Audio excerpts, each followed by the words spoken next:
Hello and welcome back.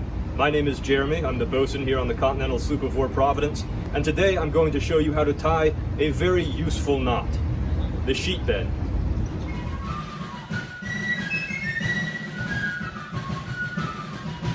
Now, as its name suggests, the sheet bend is a bend, which means it is used for joining two pieces of line together, and it is called a sheet bend specifically because these knots were at one time used to attach lines called sheets to sails. A sheet being, to oversimplify greatly, the lines that control the outer or the aftmost corner of a sail.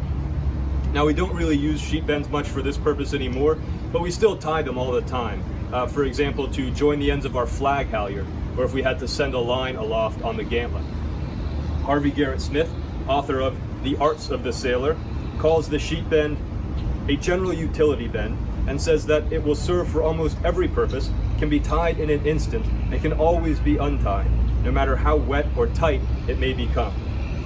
According to Clifford Ashley, author of the famous Ashley Book of Knots, the sheet bend is the most practical of bends and quite secure enough for ordinary purposes. So, how do we tie it? To tie a sheet bend, we begin by forming a bight in a piece of line.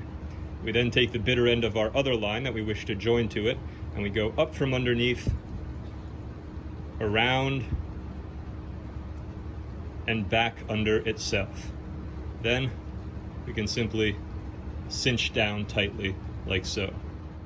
Now, if you have time to tie a sheet bend, you also have time to tie a double sheet bend. So to double your sheet bend, simply take the bitter end, go around once again, back under itself, and cinch down. And this will simply make the knot more secure, and it's particularly advised if you're joining two lines that have very different diameters. Now, when we look at our finished sheet bend, the two bitter ends of the knot must be on the same side. If they end up on opposite sides, the knot will still hold, but it will be significantly weaker. One final thing to note is that if you tie a sheet bend in a line that has an eye spliced into the end of it, rather than simply a bight, it becomes known as a Beckett bend, and it is generally tied slippery like this for quick release. And so there you have it, another excellent knot to add to your repertoire. Until next time.